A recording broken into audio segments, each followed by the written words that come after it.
Us. Salut à tous, j'espère que vous allez bien. Aujourd'hui, je vais vous parler des pieds.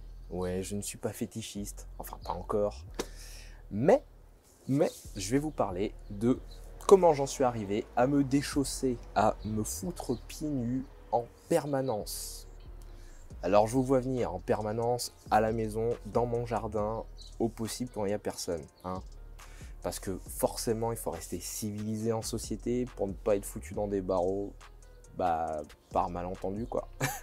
Donc du coup, voilà, hein, on a dépoussiéré tout le bordel. Donc voilà, maintenant c'est clair. Bref, maintenant à quoi ça va nous servir dans un aspect martial? Eh bien, à nous renforcer. Voilà, un athlète cherche toujours à être de plus en plus complet pour être de plus en plus performant. Et dans un souci de performance, on va chercher la stabilité. On va chercher le renforcement, chose que il est impossible d'avoir avec des chaussures. Voilà. Et un confort.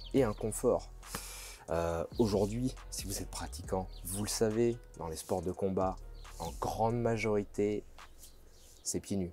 On s'entraîne, on fait des compétitions pieds nus. Judo, karaté, taekwondo, MMA, grappling, JJB, Muay Thai, bref, encore beaucoup.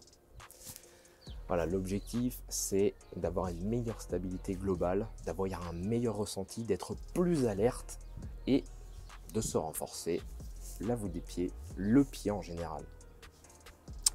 Donc voilà, à quoi ça sert et le pourquoi aussi. Maintenant, mon ressenti personnel. Voilà, je vois qu'il y a beaucoup d'expositions, hein, j'espère que ça ne va pas trop déranger. Mais mon ressenti personnel sur ces quelques semaines, quelques mois, un petit doute, ça va être donc forcément un meilleur confort. Et surtout, j'ai du mal maintenant à remettre mes pompes. Voilà, j'ai du mal à me rechausser pour sortir parce que on s'habitue tellement vite, on est très rapidement à l'aise pieds nus. Alors même si dans les débuts, dans les quelques secondes, quand vous marchez, bah, vous sentez un petit peu les reliefs. Voilà, je perds mes mots, mais les reliefs sur le sol. Alors s'il y a des petits cailloux, vous allez les sentir dans les débuts. Après, ça va s'amoindrir. Vous allez être désensibilisé et ça va passer. Vous savez, même quand vous mettez des chaussettes, vous êtes comprimé, vous avez une circulation sanguine qui est réduite, hein, souvent elles sont serrées. Donc ça fait du bien, hein, le pied respire. Bref, de ce côté-là, j'ai ressenti vraiment une grosse amélioration. Autre chose, forcément, renforcement, hein, au niveau du talon et du devant du pied, bah, y a des callosités qui se forment, forcément, à force de marcher sous tout un tas de surfaces différentes. Voilà, c'est sûr que marcher uniquement dans de l'herbe, bah, ça ne va pas forcément vous aider à renforcer votre pied, enfin pas trop l'endurcir. Même moi, je suis... on va se déplacer, on va essayer un autre truc. Vous allez me suivre.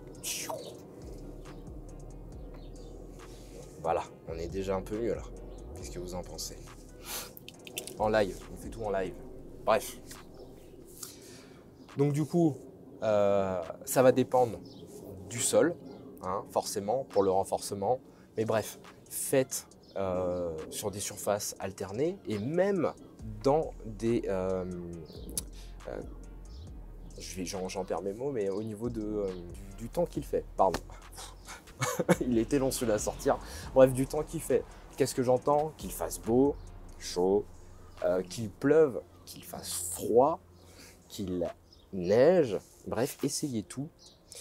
Moi, je l'ai testé en période hivernale. Voilà, je me suis a priori pas lancé dans la période la plus simple. Et maintenant, je l'ai testé aussi lorsqu'il a neigé. Et mon ressenti, c'est assez exceptionnel en fait. Toutes les sensations que l'on n'a pas en portant des chaussures. C'est-à-dire que il y a quelque chose qui se passe en fait sous le pied. Il y a des sensations qui n'existent pas avec des chaussettes et avec des chaussures.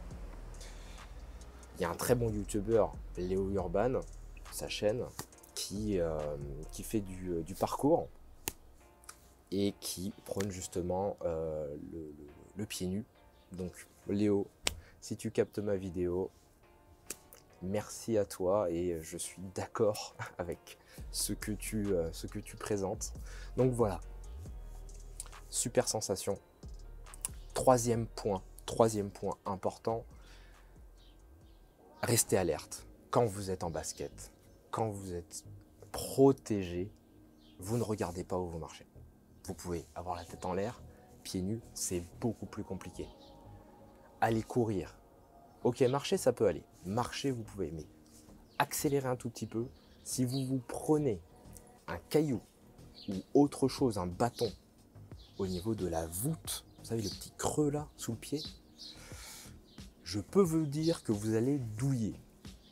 Alors même si vous marchez tous les jours pieds nus, la voûte, vous allez douiller.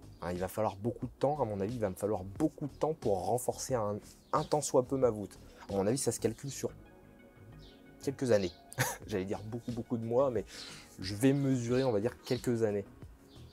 Donc voilà, j'en suis pas encore là.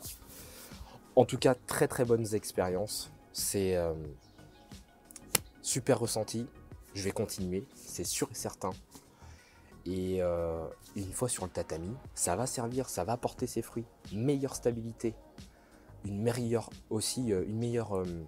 coordination, parce que forcément, vous ne vous positionnez pas de la même manière pieds nus que dans vos chaussures. Vous avez une posture, vous avez un écartement au niveau du doigt de pied, vous avez une rotation différente que dans des chaussures.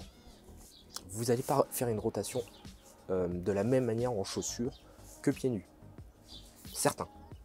Donc votre coordination aussi va jouer. Bref, si je devais dire quelque chose, entraînez-vous à partir d'aujourd'hui, pieds nus. Vous êtes athlète, vous êtes sportif, amateur, débutant, professionnel. Alors les professionnels, ils s'entraînent effectivement tous les jours, pieds nus, sur un tatami. Essayez de le faire chez vous, tout le temps, qu'il fasse froid ou pas, carrelage ou pas. Et dehors, au possible. Voilà, petite vidéo simple, vous parlez mon ressenti. J'ai fait beaucoup de blabla, mais bon, j'espère que ça va passer. Allez, moi je vous dis à la prochaine. N'oubliez pas, likez la vidéo, abonnez-vous et ciao.